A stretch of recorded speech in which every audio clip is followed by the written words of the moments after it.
Well, hey there, welcome back. This is Seth. Again, this is video number 2 in the 3-part series of how I find motivated sellers and get them contacting me. So we just went through and generated a list with a service called Data Tree, and we downloaded that list as an Excel file, and that's what you're seeing right here. What I'm going to show you, the process is very, very similar whether you're using Data Tree or RealQuest or Agent Pro 24/7 or ListSource or Melissa Data or any of those out there. They all kind of follow a very similar process that I'm about to show you when you're cleaning up your list like this and getting it ready to send out the mail. So you're going to notice on this list there is a ton of information, and a lot of this stuff we really don't need. It's all kind of nice to have if you want to reference anything, like we've got property coordinates for every single property, we've got assessed values, all kinds of stuff.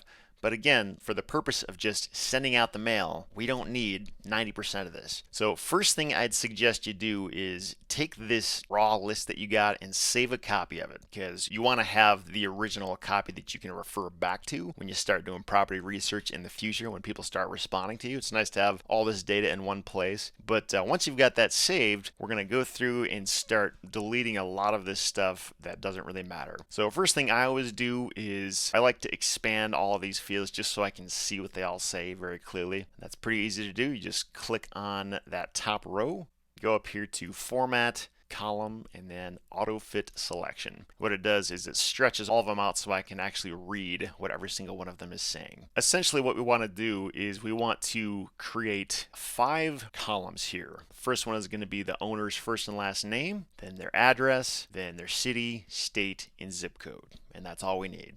So we just have to find those 5 pieces of information here throughout this list and delete everything else. So what this list does is it gives you all kinds of different renditions of the owner name, but the one that I'm going to use is this one right here in column K, which is called owner mailing name. And as you can see, if you just look through this, it basically just shows the owner's first name and last name all in the same cell. All this other stuff, I'm just going to go ahead and delete, and then we're going to call this name.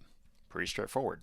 Now if we move over here, we're going to see 2 different types of addresses. First we see like the actual site property address, and then we also will see the mail property address. And the one that we want to keep is this second one here, the actual mailing address. This over here is the address of the property that the person owns. So that's certainly important, but the way to actually contact them and send mail to their mailbox is to send it to this address right here. So we're just going to go ahead and delete all of the stuff that refers to the site address.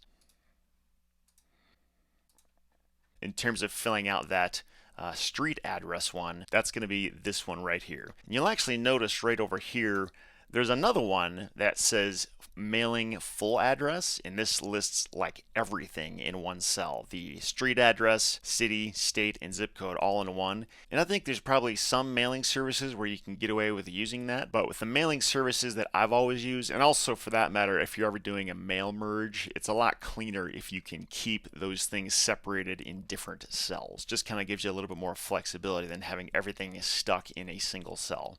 So all the information is here, but I'm not going to be using that for this particular example. So we'll go ahead and delete all of these, and we're going to call this one address. We're going to get rid of this. We're going to delete all of these because all this information is already baked into this address field, so we don't need any of this stuff. It's kind of redundant. And then mail state, that's right there. And then the mail zip is right there as well. So we'll go ahead and rename this city, state, and zip. And that's pretty much all we have to do.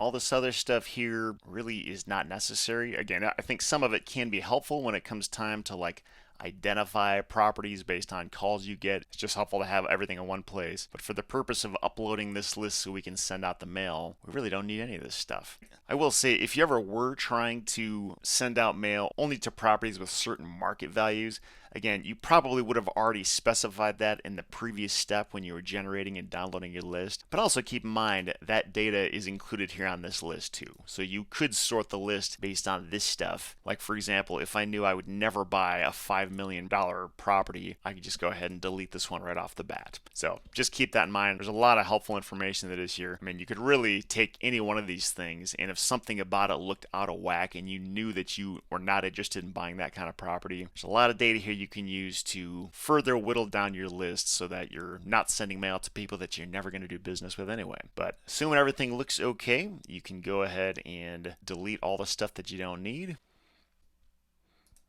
That's pretty much all there is to it. If for some reason you wanted to go through and further delete things, it's actually really easy to sort this entire list and put it in order based on any one of these columns. And I'll show you how to do that and why it might be helpful. So let's say we wanted to sort this whole list based on column B here. You go up here to data, go up here, highlight that column, do the A to Z function. We're going to expand the selection. And what we're able to do here, I actually should have change this so that those weren't included, but the reason this is useful is it lines up all of these items numerically so that if there are still duplicates in here, even after you already checked that you didn't want duplicates in the data tree system, which is really nice that it allows you to do that, but you'll see that there's still some duplicates that made it through, and the reason they made it through is because these names are basically the same thing, but they're not like letter for letter exactly the same. Data tree deletes duplicates based on the owner name, not the address itself. So in this case, it looks like we've got 5 here that are all the exact same address. I don't want to send 5 mailers to the same place, so I'm basically just going to highlight and delete 4 of these 5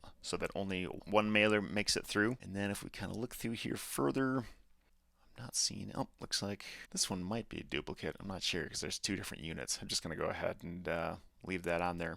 I'm actually thinking that might even be a typo because that's not even a word. I'm just going to go out on a limb and add that in there. And then if we keep going down, looks like there might be one more here. Go ahead and delete that. And again, if you came across something that's like obviously a large financial institution like Bank of America or JP Morgan Chase, anything like that, it's highly unlikely you're going to end up buying land from one of those entities. Not impossible, but also not likely. So I typically don't waste money sending mail to those places. Or if you go through here and you see that one of these things simply doesn't have an address at all, then obviously you're not going to be sending mail there either, so you could delete those. Just kind of go through it and use your head and decide which ones you do or don't want to keep on that list. I'm going to grab this down here, which move to the bottom. Go ahead and insert this back up at the top. So once you've got this all sorted to your liking, you can go ahead and move on to the next step, which is uploading this list to the mail service that you're using. And we'll cover that in the next video. See you there.